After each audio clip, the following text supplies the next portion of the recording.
Assalamualaikum, hai guys, welcome to my video. Di sini saya akan memaparkan materi saya yang berjudul pengertian, fungsi dan manfaat media pembelajaran di kelas dan sumber belajar dengan dosen pengampu yaitu Dr. Muhammad Isnaini SAG MPD. Sebelumnya, izinkan saya memperkenalkan diri terlebih dahulu. Kenalin nih, nama aku Mutiara Imelda Wasifa dengan NIM 2120202114 kelas PAID Universitas Islam Negeri Raden Fata Palembang.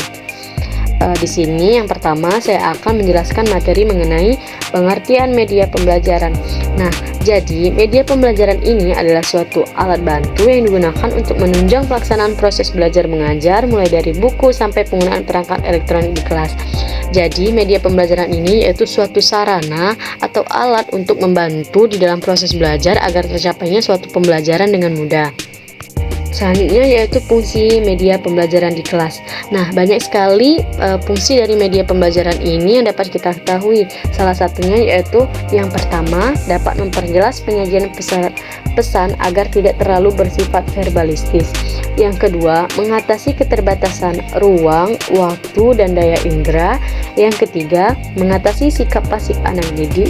Yang keempat, meningkatkan motivasi siswa. Yang kelima, meningkatkan hasil belajar. Dan yang keenam, mempermudah proses belajar. Nah, jadi banyak sekali fungsi dari media pembelajaran ini. Salah satunya tadi yang sudah saya sebutkan yaitu mempermudah proses belajar.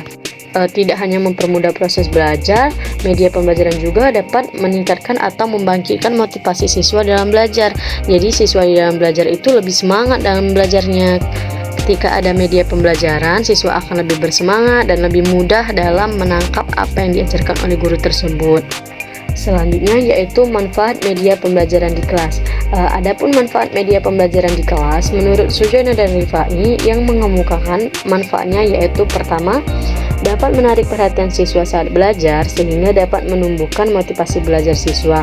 Yang kedua, memperjelas bahan ajaran agar dapat lebih mudah dimengerti. Nah, media pembelajaran ini salah satu manfaatnya yaitu memperjelas bahan ajaran agar lebih mudah dimengerti.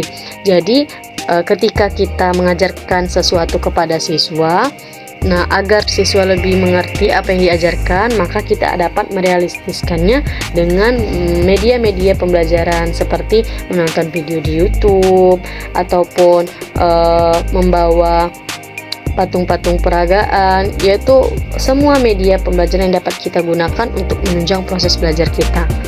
Yang ketiga yaitu metode pembelajaran akan lebih mudah dan bervariasi. Yang keempat, siswa akan lebih banyak melakukan kegiatan belajar. Baiklah, selanjutnya yaitu pengertian sumber belajar. Sumber belajar adalah segala sesuatu yang dapat dipergunakan sebagai tempat bahan pembelajaran untuk peserta didik.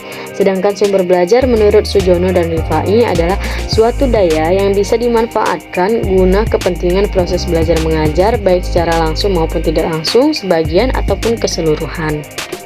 Nah, sumber belajar itu sendiri dikelompokkan menjadi 5 kategori, yaitu yang pertama manusia. Di sini manusia juga mempunyai peran penting sebagai sumber belajar. Yang kedua, buku perpustakaan. Nah, banyak sekali buku-buku di perpustakaan yang dapat kita gunakan sebagai sumber belajar kita. Yang ketiga, media massa. Keempat, alam lingkungan. Dan yang kelima yaitu media pendidikan.